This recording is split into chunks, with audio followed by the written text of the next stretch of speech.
I see New Zealand. New Zealand is one that's like, that's awesome. Thank you for getting up early, I guess, to join us from there. Canada, Atlanta. I can't even read them all now. I'm way behind. 43 more messages. So thanks for joining us tonight. Long Island City. I grew up on Long Island, so I will shout that person out. Brazil, Nigeria. Okay. 5 a.m. here. Is that the same person from New Zealand? 5 a.m. So you woke up early to join us. So I will not take up any more time. I'm reading a bunch of cool countries and locations. I want to make sure we spend time with our panelists. Again, I'm Mike. I'm with Clear Admit, and I'll be hosting and moderating tonight's session. For those of you who are not aware of what Clear Admit is and what we do, we're an MBA applicant community. So for folks that are going off to the top business schools, including the ones that we will have representation from tonight, we have everything you need to know or everything you want to research to be able to get into those schools. So everything from essay insights to interview guides to our probably world famous Livewire feed, which is where everybody posts what's going on at different points of the process. You can kind of see when schools are releasing their decisions. It gets pretty chaotic, but it's pretty interesting at the same time. I see some of our panelists nodding, so maybe they've used it or did that when they were applying to school. It is a nice resource, and it's mostly free. And new this year is our ClearMit Plus membership, where you can register for free and get access to even more stuff that was not available last year. So check us out. It's enough about ClearMit. We don't have to spend an hour talking about us. Let's get to our panelists. I'll go around the horn here. If you can just introduce yourself, what year you are, the school that you attend, maybe like a fun something, like something that's going on in your life, or just a fun fact, or just like something that would help us get to know you better. So Alexandra, I'll start with you. Sorry, but you're on the top left here for me. Yeah, sure. Hi, everyone. I'm Alexandra Green. I am going into my second year at NYU Stern here in New York City. I guess something fun about me is that this summer I interned at Colgate-Palmolive, doing brand management, which was really exciting, and I had a really great summer experience. Very nice, and a great fun fact. Very good stuff there. Jackie, we'll kick it over to you. Thanks so much. Hey everyone, I'm Jackie Pazinski, also going into my second year, so graduating in 2024 at Yale SOM. I use she, her pronouns, and let's see, my fun fact. I can also talk, I did an internship at Nike this summer in Portland, Oregon in analytics. And then when I was done, I went to the Women's World Cup in New Zealand and Australia. So shout out, I saw somebody from New Zealand and someone from Australia. Just came back a few days ago, so. Very cool. Very good experience there. Watched the movie Air. I think it was on Amazon. So little Nike, yeah, there you go. Behind the scenes, I guess. Kyle, we'll go over to you. Thanks, Mike. Hey there, everyone. I'm Kyle Fredrickson, rising second year at Chicago Booth. And my fun fact is I am training for the Chicago Marathon here in about 5 weeks. So getting ready for that. Wow. And you took time to come talk to us. Are you on a treadmill while you're in the session? I'm not. That would be very efficient, though. That would be, see, now you're going to think about that. Next time, that's the way to go. Is this your first marathon or first time in the Chicago Marathon? No, I've done a number of marathons over the years, and I actually ran Chicago last year as well. Very cool. Awesome. Good stuff. Good luck on your training. I cannot do any type of even run to my door right now. So good for you. And Rishi, take us home. Give us your introduction. Hi, my name is Rishi Sangani. I'm a second year full-time MBA student at Berkeley Haas. My fun fact is the summer right before I started my first year, so last summer of 2022, I took a few trips to attend a home game at all 30 MLB baseball stadiums. So it took about 11 weeks to do that and saw a lot of the country, and I'm a baseball fan, so a little bit of a dream come true. That's awesome. What was your favorite stadium? You have to. Top four, Petco in San Diego, Chase Field in Arizona, PNC Park in Pittsburgh, and Fenway Park at Boston. Very cool. There you go. And Jackie with the fist pump for Fenway. Yep, very good list there. I will say, actually, Chase Field is pretty underrated. I would agree with. So having them up there is controversial for some, but I could see what you mean. I was impressed when I went there as well. I have not hit all of them, but that is one I have gone to. So cool stuff. So thank you, panelists. So again, today's session, we have some questions that we took from all of you when you registered. So we're going to work through some of those. If there are other questions that come up, feel free to put them in the Q&A or in the chat. I can't promise we'll get to every single question that is submitted during tonight's session, but a lot of the ones that we're going to ask of our panelists are pre-submitted from when you registered. So you may see a question that you've asked already being asked tonight. So to get things started, we'll kind of go around to all four of you for this one. You're all at great schools now. How did you end up picking the program that you went to? And that can start early, right? So how did you really come up with kind of that short list of schools? And then how did you end up at the school that you're at now? And Alexandra, we'll go back to you, I guess, to just start at the beginning. Okay, sure. So I would say that it really came down to career, location, and culture for me. And a lot of those things kind of intersect. But I know I mentioned that I interned at Colgate-Palmolive this summer. I really came to business school for marketing. That was a really big goal of mine. And so I even starting to think about what schools I was looking at, only applied to schools with really strong marketing programs. And you'd be surprised how many schools that kind of cuts off the list, even of like really amazing schools, not all of them necessarily have strong marketing programs. So that definitely shortened my list, just off the bat. And then kind of second, talking about location, I'm really talking about location in the short term, sure, like while I'm at school, but then also long term. So I'm from the New York area. This is like where my partner is, where my friends are, family. So being in New York was great short term, but when I thought about where I wanted to be long term, it was really important for me to be here. And I think something that's not talked about that much is some of MBA is geographic. Like, sure, you could be in any program, and if you really make it your goal, you could end up in any city. I'm not saying that you can't do that, because you definitely can.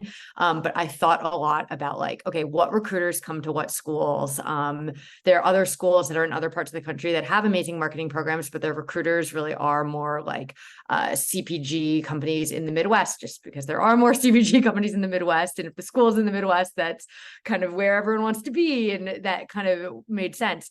So here at Stern, a lot of the CPG recruiters are here in the New York area. So location was really kind of a big thing for me, long-term and short-term. And then I guess, finally for culture, some of that has already been said. Of course, I wanted a great culture. I wanted to meet great people, all of that. But I also really wanted a program where I could keep being an adult. I know that sounds maybe a little silly, but in my undergrad, I went to a small liberal arts school and I had an amazing time. It was great for those 4 years. I had a really strong community. You know, everyone was on campus all the time. No one was going home. No one was seeing other friends. You know, everything happened at school all the time.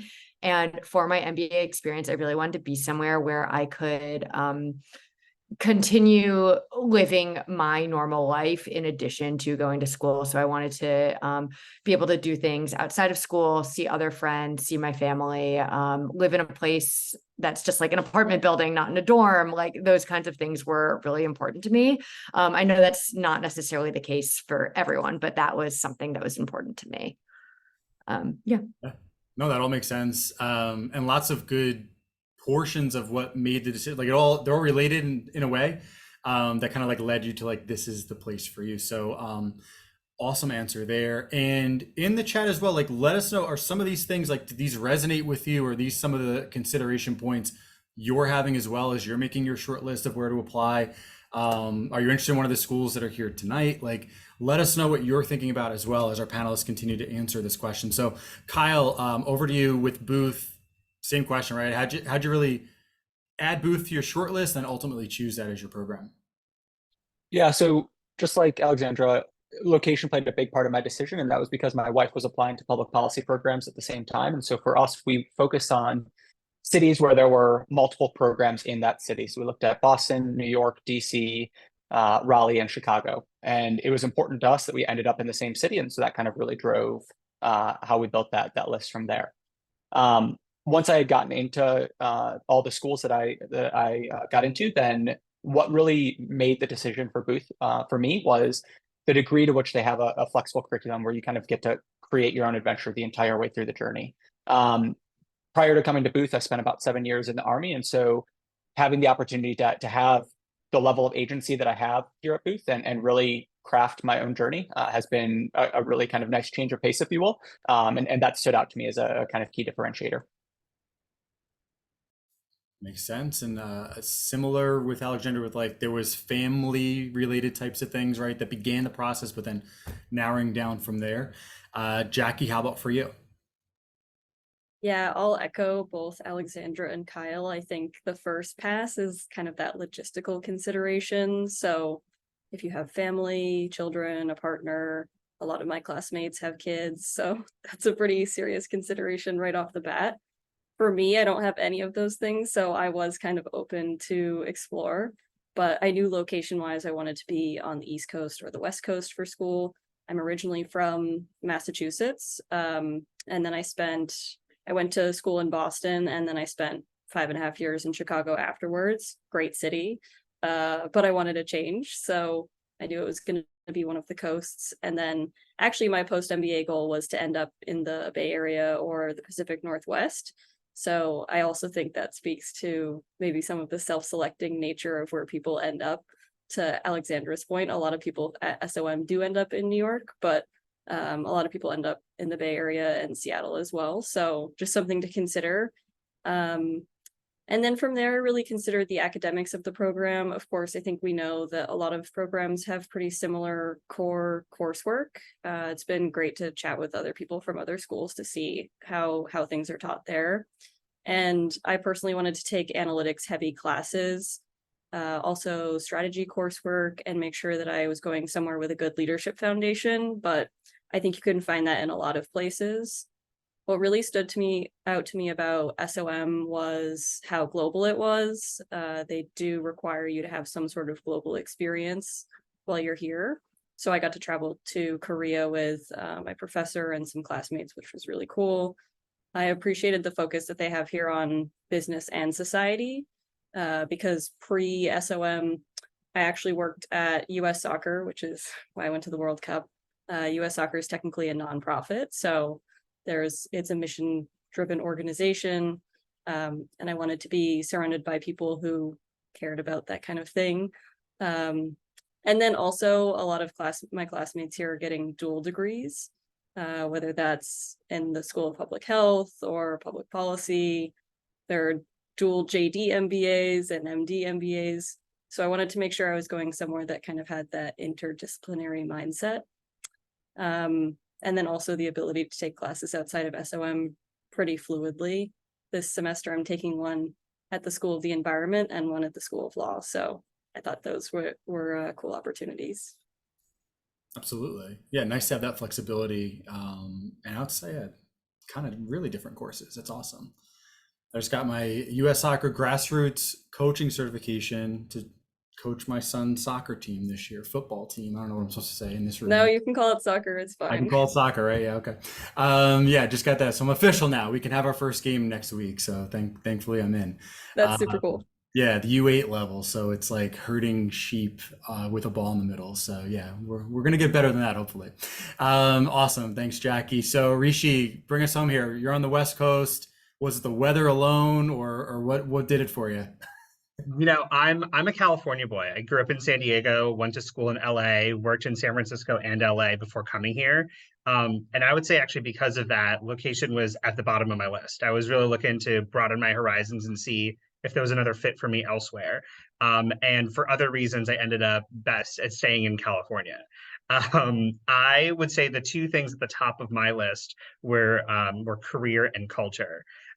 Similar to Alexandra, I also went to a liberal arts school for undergrad, and I really loved having that tight-knit experience where so many people were on campus together. People felt like the campus was the center of their life, and they wanted to go to a place where not only that was a mainstay, but also had a smaller class size. And that was where I could get to know everybody. And that was something that I really enjoyed my undergrad experience and was looking for in business school as well. I'd also say because of that, because of the smaller school, it really feels like there's a community here. Even if I don't have a personal connection with everyone in my class, I at least know of everyone in my class and can tell you a little bit about them, which for me is something that I really stood out to me. On the career end, I was looking for a little bit more of a change. My career coming into business school was in the human resources space, and I was looking to go to business school to learn everything outside of human resources. And I wanted my first job to be in something that would be more intense, for me to build on the skills that I learned in business school. And when I looked at Berkeley Haas's employment report, half the people either went into consulting, into a startup, or founded their own startup. And that was something that really spoke to me about that kind of like the opportunities to be able to act on my learnings in business school and going into an environment that was high pressure, high paced, where I could learn that information or kind of build upon that information in a different setting. So those are the two big things for me. And then I will say, I'm looking outside right now. It is 60 degrees and 65 degrees and not a cloud in the sky. So exactly kind of what you would expect California to be right now. It doesn't hurt. Even NoCal, right? That's not the heat of LA. It's still nicer than where I'm at in New Jersey. So I think it's raining again today. I don't even know what's going on. Awesome answers all around, and some common themes, right? So there's some commonality of, the culture fit, of location being kind of a main driver at the beginning, and then it kind of different things kind of rise to the top as you go along. Some family considerations, program considerations, different coursework that's offered. Is everybody happy with their decision? I guess that's an interesting question, but right, we're all good. Okay, good. We're not going to go down that road. Okay, so when you think about applying to school, which a lot of the folks that are watching this panel right now are probably in that process, right? For you, what was the most difficult part of applying to business school? And that could be a loaded question, or it could be very simply like, this aspect. So I've had you go last, Rishi, twice. If you want to kick this one off, we'll kind of start at the end of the snake, like a fantasy football draft or something. Happy to have a bookend picks. I would say for me, the hardest part, so one is justifying the need to go to business school was the hardest part for me. I worked for 6.5, 7-ish years before like starting or matriculating to business school. So I guess when I applied, it would be closer to 5.5. I had a successful career in front of me, and I had a kind of a clear line of progression if I had stayed in kind of like my niche area within human resources that I was in. And I think for me, it was a jump away from the certainty of this career I had in front of me to be able to go and try to do something not only new, but something that I wanted to do, that I felt was more in line with my personal goals and what I felt would be fulfilling to me in my career. And then more tactically, what was really hard about the application, for me, it was the essays. The word count is very restrictive. I would say, for Berkeley Haas, you've got 2 essays or 3 essays that are 300 words. I think some of them are 250, and then there's one that's 300 words. I think my first draft for one of those was like 3,000 words, and I spent 4 weeks like continually to like cut down what I felt was unnecessary and to try to hone down a message. And to try to make really use of like every single specific word that had value in my essays. So for me, that was the most difficult part. Anybody else agree with essays as being one of those difficult items? No, see, this is good. Okay, good. So anybody have something that was different, something that was difficult for them? Kyle, you came up. Yeah, go ahead. Yeah, I think the essays could definitely be a challenging part, but as I look back, I think one thing I could have done a better job of was just overall organization. It is applying to school is basically a second full-time job in my opinion, and it's everything from the tests to essays, everything. And so the degree to which you can kind of take a step back and lay out a well-structured plan, I think will impact your success along the way. And so I would encourage you to just sit down and think through what you need to still do and try to structure that kind of process going forward and understand with what you have left, what the right route to apply it in is for you. How far back for each of you did you finally say like, yeah, I'm going to apply? So like if this is the time I guess for you all, it would have been a year ago, right? 2 years ago? What am I thinking of? 2 years ago, I guess at this point, right? So how far back from there did you know, like, this is, I'm going to go do this. I'm going 2 feet in and I'm going to put an application forward? I think I started around the summer that I was applying, so around like July of Yep. that application cycle. Yep. I think again, it's one of those things that ideally you're only applying once, and so with the benefit of hindsight, I think I would have started probably 6 months earlier and really structured when I was taking standardized tests, when I wanted to start brainstorming essays and writing those essays and all of that. You definitely can do it from now going forward for this application cycle. It'll just be a busy couple of months, and the more that you can kind of sit down and structure what you're doing each step of the way, the more successful you'll be with the time that's remaining in this application cycle. Absolutely. Good tips. Did anybody go? Yeah, Alexandra, go ahead. Yeah, I was way longer in the process. I started thinking about studying for the GMAT fall of 2019. And I didn't enter school until fall, like fall of 2022. Did we all start 2022? I'm getting a little 22. confused. Yeah, I had to do the math in my head too. Yeah, 22. So you had 2 Which, years about. yeah, which also leads into your original question about what was the hardest part for me. It was definitively the test. Yeah. I've never been a strong test taker. That was definitely the hardest thing for me.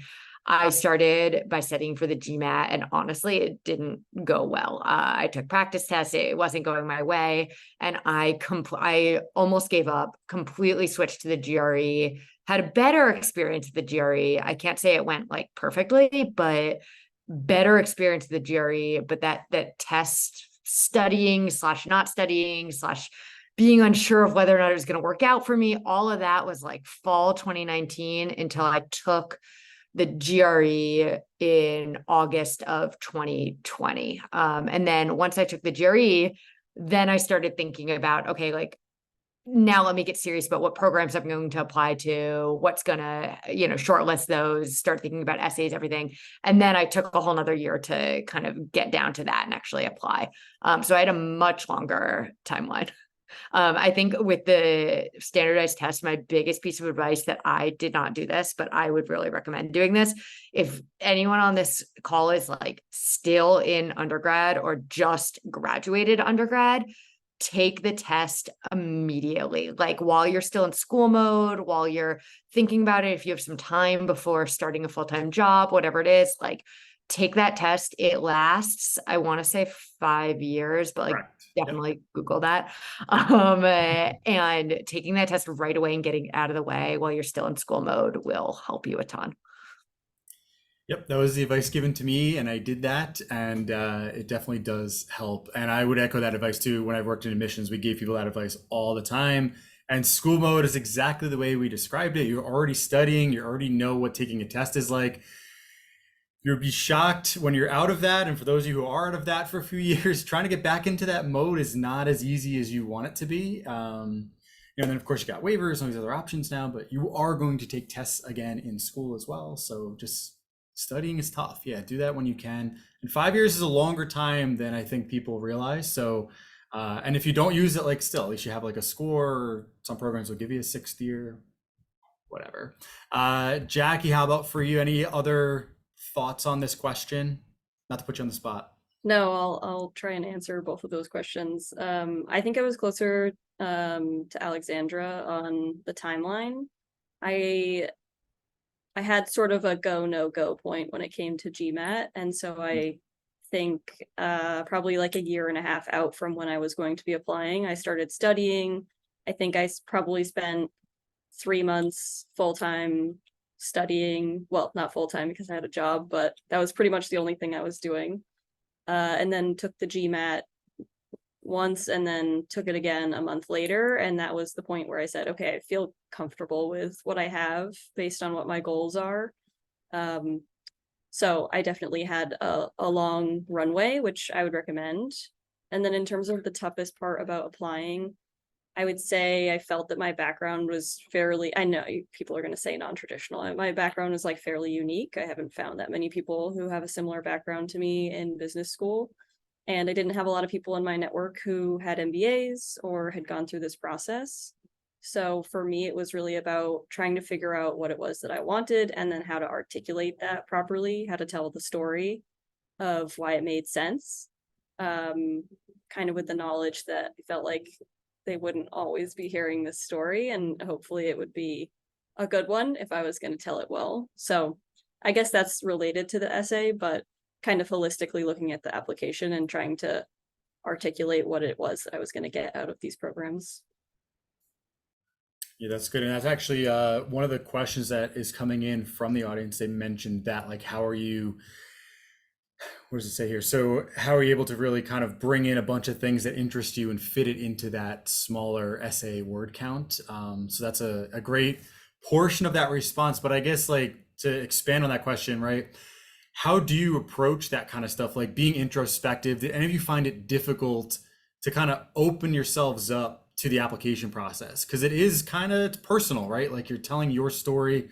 Unless you're like super just like braggadocious, it's tough to talk about all the great things you've done in your career and not come off a certain way, right? Like there's a certain polish you need to have in the essays, in the interview process, even within your resume, CV development, and how you structure it all. So did any of you have like difficulty with that, and how'd you get through that? Jackie, I saw you come up first, so what do you think? Yeah, I'll talk briefly and then I'll let Sure. everyone else chime in. I think it was pretty difficult for me. I went through a process where I was having deep, like therapized conversations with the people around me, and actually through the process realized some reasons why I was motivated to do certain things and why I had made some of the career decisions that I had. So I personally would highly recommend it, even though it takes a lot of energy and work. To dive deep into why you want to do things is really helpful. And I found that much easier now that I've started a program. It can be really easy to see all of the options available to you and get a little lost in it. But I already did the work before applying, so I know here what my priorities are and what the path is for me. So I feel a little less lost in all of the options. But yeah, whether that's a partner, whether that's a friend or a mentor, I'd highly recommend doing some deep self-reflection on why it is that you want to go to school and what it is that you want out of your career and your life. I know those are big questions, but hopefully you'll be able to try and get closer to answering them. Yeah, Rishi, go ahead. Yeah, I really like 100% agree with everything Jackie said. When I was writing my essays, I struggled to say like I did this or I was really good at this, and I went a different way and chose to talk about personality or themes that I felt were important to me and used work examples to supplement those themes. One important thing I did was I sent some of my draft essays to my best friends, to like 4 of my best friends. No, and the 4 of them are not in anything in the business field or would ever apply to an MBA. Just to get a really different perspective and to make sure those essays felt like true to me. And I got a good range of feedback. And some of the feedback was like, it feels like you're trying to tell the admissions office a version of you that they would like, as opposed to telling you like what makes you really great. And hearing that from friends who know me but don't know the process gave like an outside perspective, and it helped course correct how I thought about my essays and what I felt was important to include. So I would say I have heard people here at Berkeley use a term of having their own like board of directors as they go through the application process, of 2 people who are doing your letter of recommendations and 2 or 3 friends who are helping you with your essays, and a couple of other people that are helping you maybe prep for the GMAT or whatever else. And I feel like having that kind of like network of thinking who are those important people are that can help you through the application process would have been a really nice framework for me to have going through it. I love that term, have your own board of directors. I haven't heard that yet, and I love that. Anybody else have that? Jackie, Kyle, did you all have folks like that to lean on at all? Not that you called it that at the time, but I've heard something like that called like a kitchen cabinet of people, but board of directors is a good term as well. Yeah, very cool. Kyle, go ahead. Yeah, I think I lost my train of thought. I'm sorry, Alexandra. If you had an answer, I'll try to remember what I was going to say. It's all good. It was just about like kind of how do you open yourself up to the process, right? Like, is there any, That's yeah. right. Okay, so I think I struggled with this at first, and then a friend of mine who was also applying at the same time reframed it for me in a really helpful way and made the point that if you think of it not as like bragging or trying to like showboat about your work experience, but rather you have done stuff over the course of your career and you're just trying to successfully market that to the school and make it clear to them why you deserve a offer to attend their program.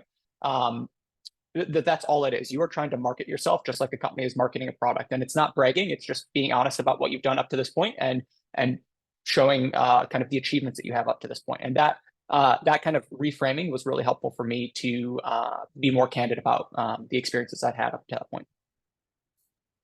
Yeah. Oh, sorry, go ahead. No, go ahead. I was just going to say, I'd love to add on the other end of this, whether or not, you dig really deep and you really think about what you want, who you are, why you're applying, all these things and write amazing essays, or you somehow are able to BS your way through it and get into school anyway. When you come out the other end, the people who really gave thought to who they are, what they want to do, why they're there, those are the people that are going to, enter school with direction. Business school is really overwhelming. And so, I mean, I know people, in this, watching this panel right now are probably just worried about getting into school. But when you're on the other side, having that understanding of who you are and what you're doing there actually is really important. Because otherwise you're just going to get lost in everything going on. So whether or not you think you can kind of BS your way through it, like, don't do that. Like really figure out who you are. Yeah, I think that's great. And I think Rishi said earlier, but like, you want to tell your story, not someone else's story. So I think a common thing I see out there in the interwebs is, someone got into a school, so tell me everything that you did, because then I'm going to do those things and I'm going to get into that same school. That's not how it works. Like it's just not how it works. So I think you need to not ask those questions and ask the questions that kind of like we're talking about tonight, right? Like how can you actually develop your own story and what your personal brand is and promote yourself and your accomplishments, make yourself the one who's getting admitted. And it can come from all these different areas. The test is difficult. The essays are tough. All these things are tough. But I think, Alexander, you brought it home in a good point. Like when you enter the program, like you're going to have that groundwork. It's going to help you so much. So when you have those first meetings with the career office, when you start to pick your elective courses, like you're going to know what your plan is instead of trying to figure all that out when you show up at orientation. Like that's kind of too late. Because recruiting starts like before you even get there a lot of times. So no, these are all great answers. I guess like the next phase of this whole thing, right, is that you then enter school. So Alexander, you started to touch on it, but like, what is that overwhelming thing, right? So you're arriving on campus. It's that first kind of week, first day. Like, what do you do? How do you prepare yourself truly? Like, what can you tell folks that are in this room now that you wish you knew at that point? I would say make a priority list and stick to it. There's going to be so many things competing for your attention, everything from like outside factors, like your family, your friends, people who are already in your life, to like, social clubs and, everyone's going to the bar, let's go. And everyone's going on this trip. And it feels like everyone is doing everything at all times. And like, think about what your priorities are. And whenever you're questioning whether or not you should participate in something, think back to like what that priority list is and whether or not that's a priority for you. And it's okay that, the friend that you met on the first day has completely different priorities and that, those priorities don't match what you're going to be doing on campus, because you just can't do everything. You have to figure out what works for your time. Great advice. I like that. Any other thoughts on this question? You don't all have to have an answer. Kyle, go ahead. I think when I got to school, I had a decent amount of imposter syndrome. Just like do I fit in here? Am I as smart, as successful, whatever it might be, as the rest of my peers in the program? And I think it's important to remember that the admissions committee saw value in your application and wanted you to be part of that school. And so you have just as much of a right as everybody else to be a part of that program. Everyone that's at school has something to offer. And someone may be a whiz at financial models in Excel, and someone else may have other strengths. And the point is that they can all come together as a team and work successfully towards an outcome. That's great. Anybody else had that feeling of the imposter syndrome? That's a common thing. I feel like a lot of MBAs, a little bit maybe. Yeah, I had a little bit of that too when I joined in. Anybody else thoughts on this question? Rishi, go ahead. Yeah, I would say on the on the imposter syndrome side, I think it's because there's so many people in school that have such varied backgrounds and have done so many different things that I don't know if I could do 7 years of the military like Kyle did. I think I would snap in half or even try to run a marathon. So I think, but there's probably other things about each of us that we would find that are inspirational from even the people on this panel. So I think some of it is just keeping a level mind of as much as you admire so many of your classmates, you probably have qualities about yourself that they're admiring and would like to learn from as well. So that kind of keeps me a little bit grounded. I'll also just add as a little bow on the end of that, echo what everyone else has said. I think everyone brings their own unique qualities and background and experience to the classroom and to your class, and the experience is different for you having been in it. That's why the admissions committee does their job. So, Haas would be different if Rishi wasn't there. And I think if you embrace that and you realize that you're bringing something completely different to the table, whether that's in a discussion or to a club, I think it's more helpful to look at it that way rather than compare yourself, because it's pretty easy to compare yourself to other people in this application process. It's not going to stop. You're going to keep trying to compare yourself at school, in recruiting, at your summer internship, and later in life. So I think it's valuable to hold on to what you find true and unique about yourself in this process so that hopefully it's practice for later on. Right, and we live in this Instagram generation where, you're always looking at what people are doing and who's on a cool trip and who's meeting a cool celebrity. We got to get off that train. Let's all enjoy the life that we all have and help each other out. Go back to the teamwork side of things, right? Let's do this all together. Going to school, let's be a team about it. Let's not compare and contrast and try to beat one another. It doesn't have to be competitive, So quick little application, kind of just random question thoughts that kind of all came in, right? So these are kind of common questions. Maybe one can kind of throw it out. If there's any dissenting opinion, let us know. But resume type stuff, right? Any tips on a resume format? Did you change it drastically from what you were using for work back to more of a school thing?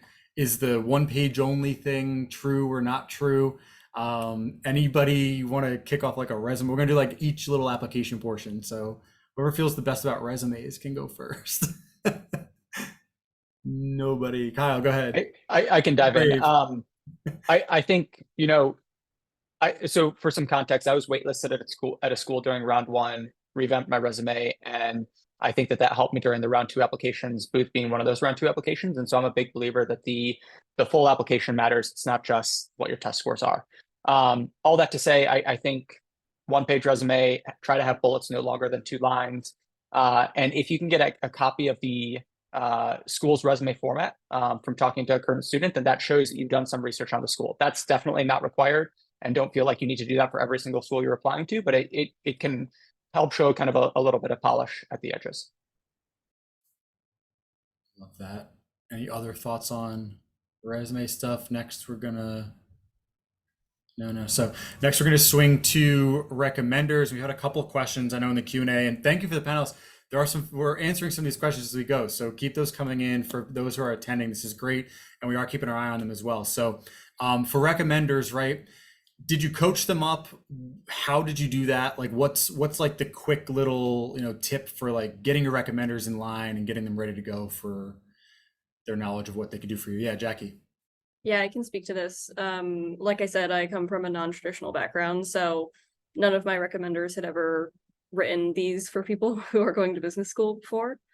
And one of them was a non-native English speaker. So I think that also added like an extra element into it. What I think is super helpful is providing them with as much information as possible. So hopefully you're not just giving them the questions that they're about to answer and then letting them go.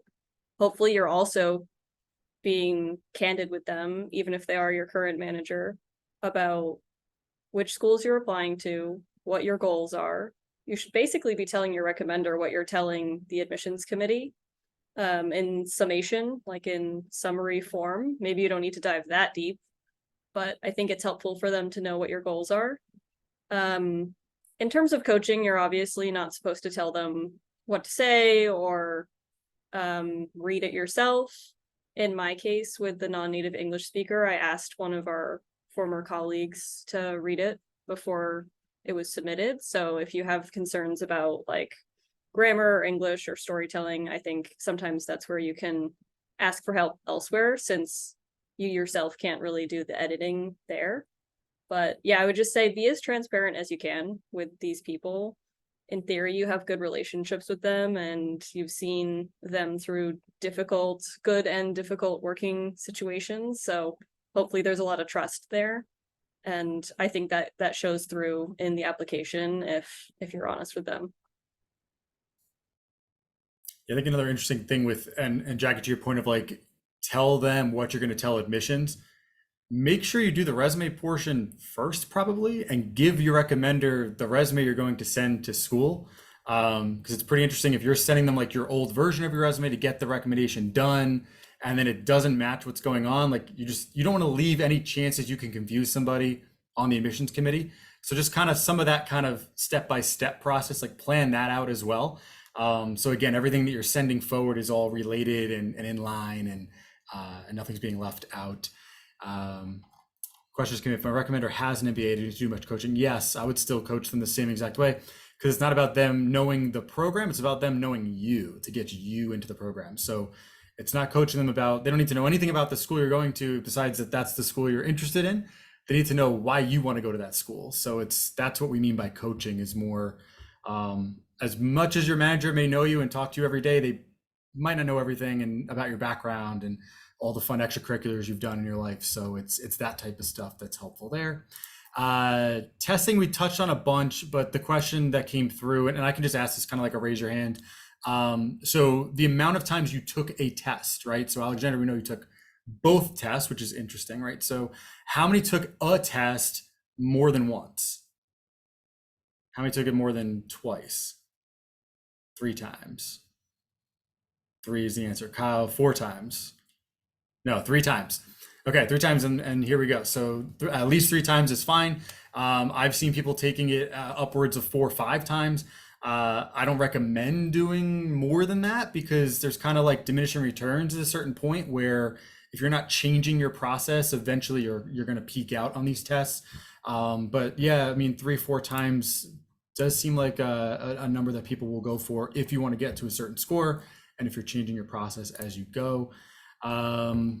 Moving on from all of that stuff, that's the main application stuff. I guess we talked about essays a bunch as well. So now moving back into, again, just like being at the program that you're at, let's have a fun little round where, like, what do you love about your school, right? You've been there for a year. You've had hopefully some good experiences. Sell your school a bit. We have people in the room that are applying this year. Why should they pick your school?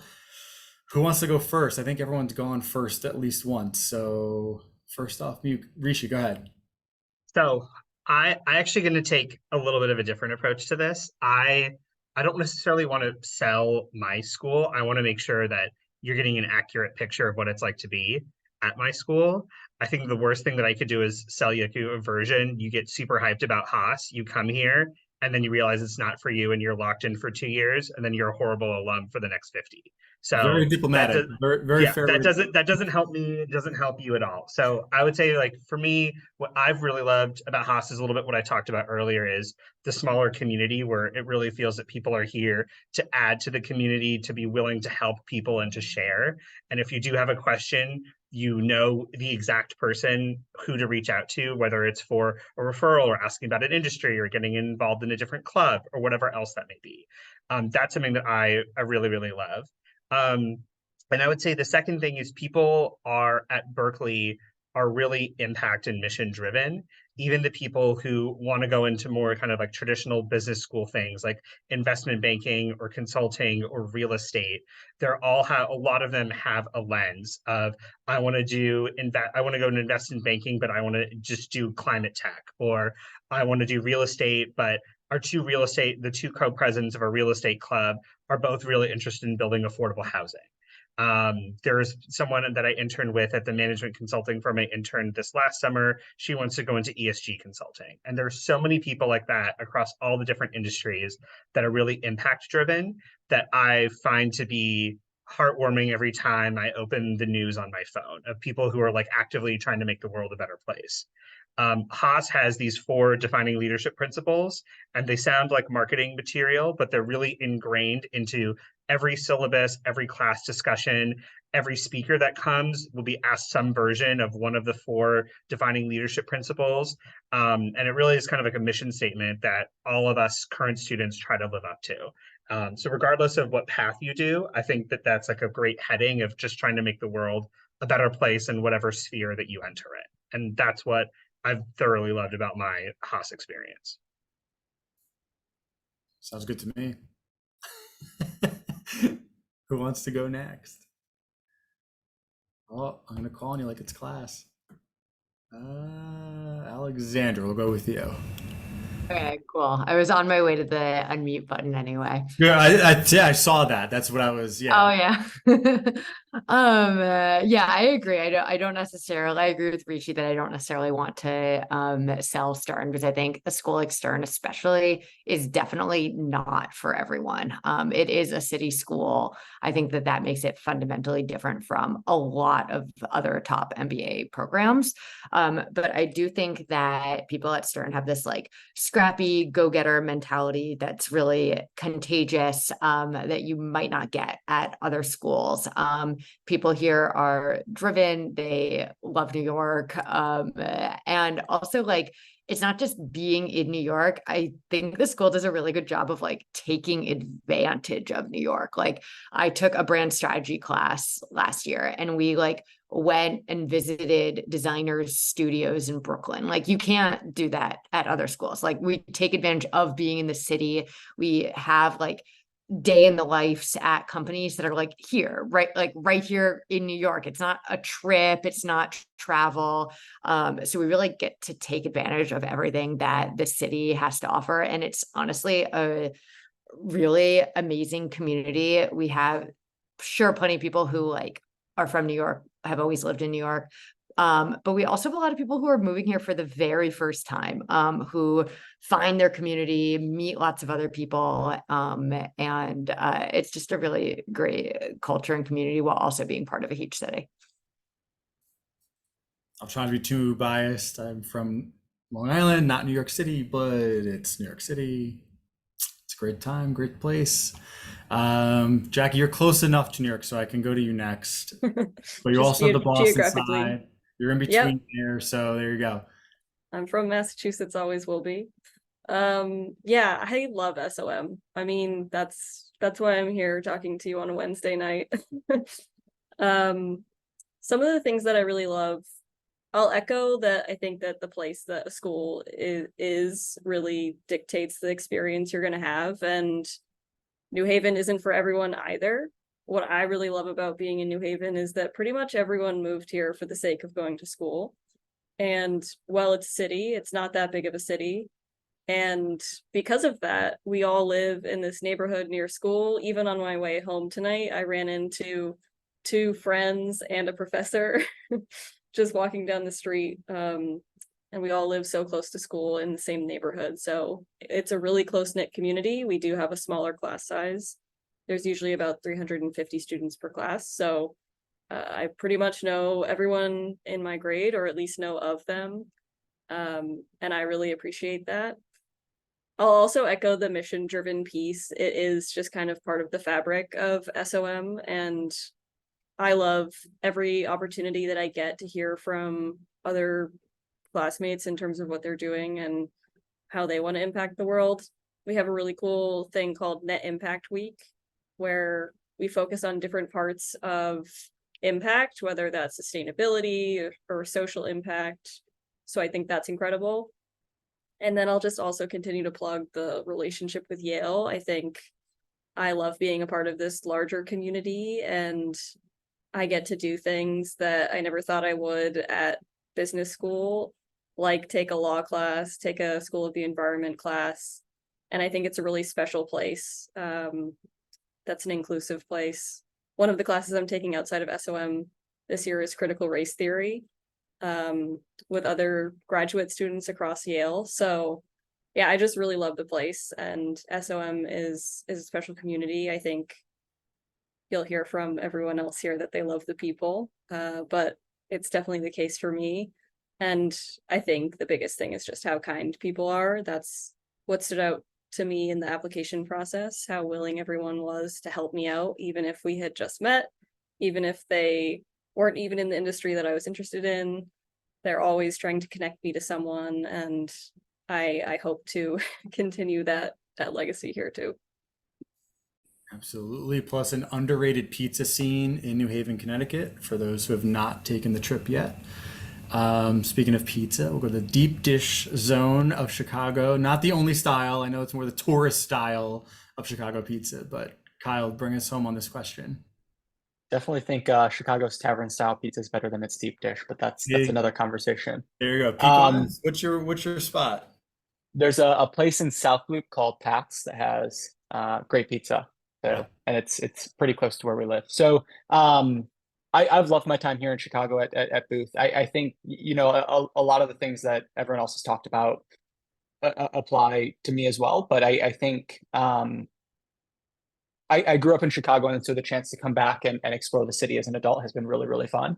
And the people have been fantastic throughout the time here at Booth. But I go back to something I talked about at the start of the call, which was that flexibility to choose classes, to choose where I meet my friends, etc.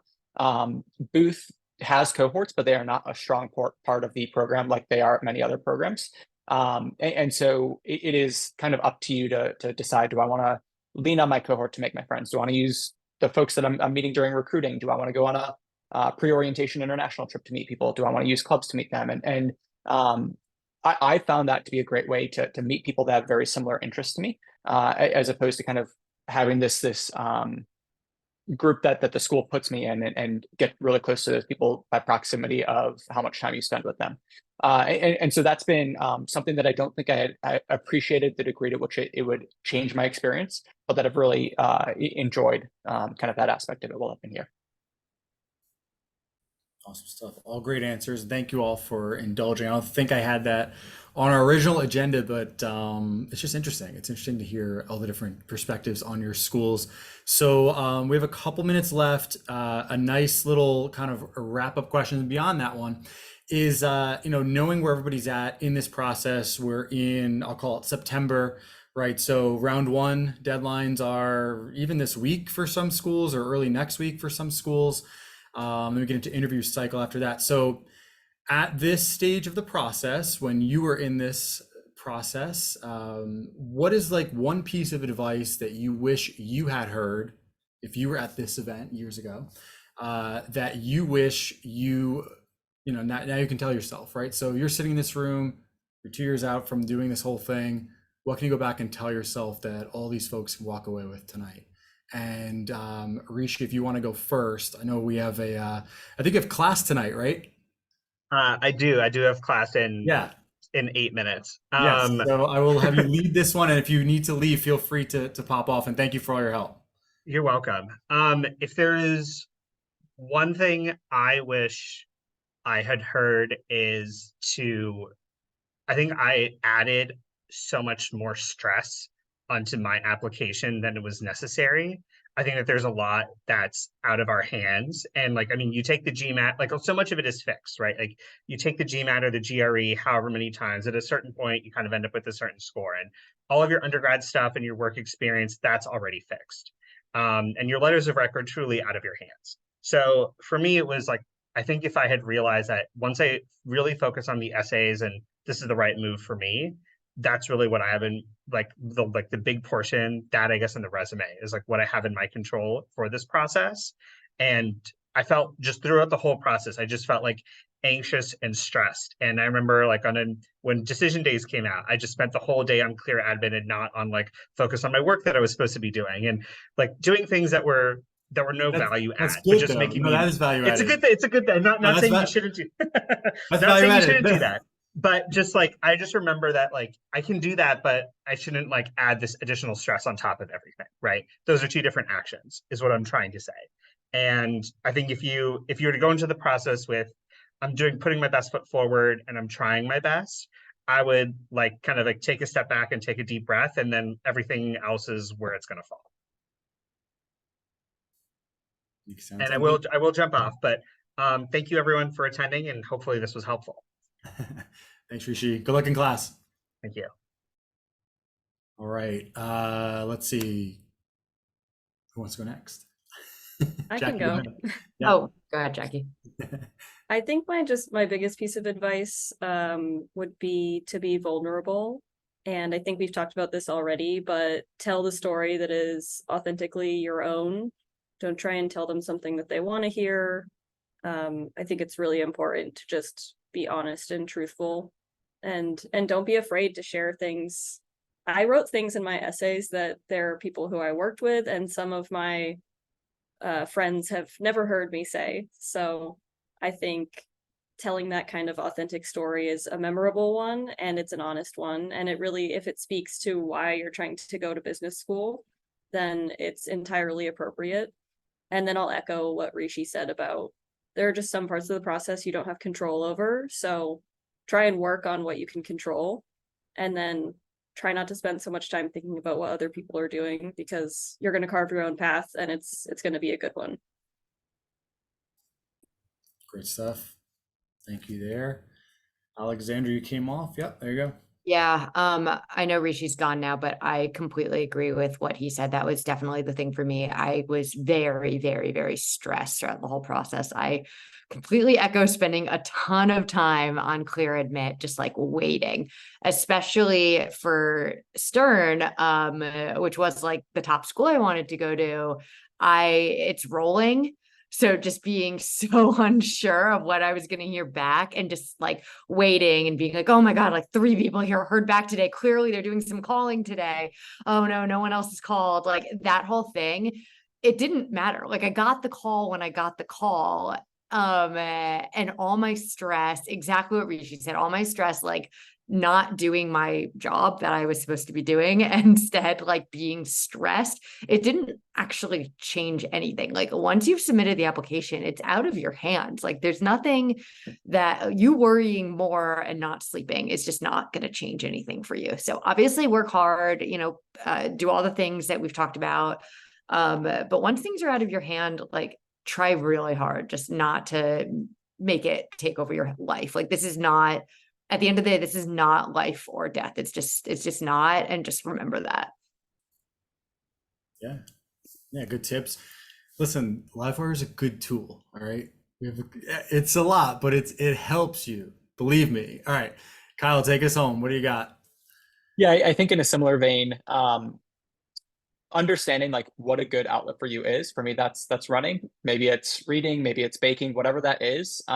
This is a good time to kind of lean into that and use that as a way to take your mind off waiting for decisions or relieve some stress as you're studying for the tests. But have that outlet, and don't be so consumed by the application that you're not kind of pursuing whatever that hobby is to relieve that stress.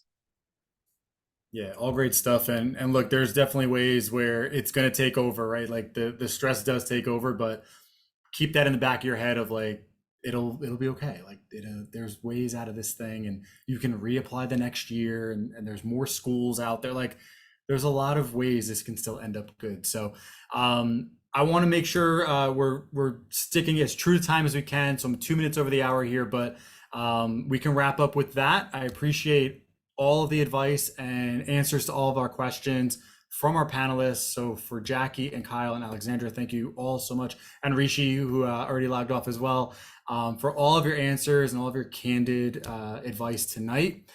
And thank you, Jackie, sharing some information as well. So for those of you who are sticking with us, this is recorded. So we will be sending out the link to this video so you can get some more information there. I don't want to speak for anybody, but look for ways to connect with other students as well at these schools. There are ways to kind of reach out to the admissions office to get in touch with current students. So if you enjoyed tonight's session and you enjoy hearing from current students at these schools and any other schools you might be interested in, reach out to the admissions office at those schools or the student ambassador pages and have individual time with those students at those schools. Next thing with ClearMid is our Essay Insight event series, which will pick up in a couple of weeks. So if you are getting your essays ready to go for those round 1 deadlines or even early round 2 deadlines, you can start to get some advice directly from the schools at those events. So come check out our site and sign up for those. And once again, thank you all very much for joining us, for our panelists, and for sticking out the night with us, or the early morning, the 3 a.m. person. Are you still here? Thank you very much. We'll see you all soon. Thanks, everyone. Bye. Bye.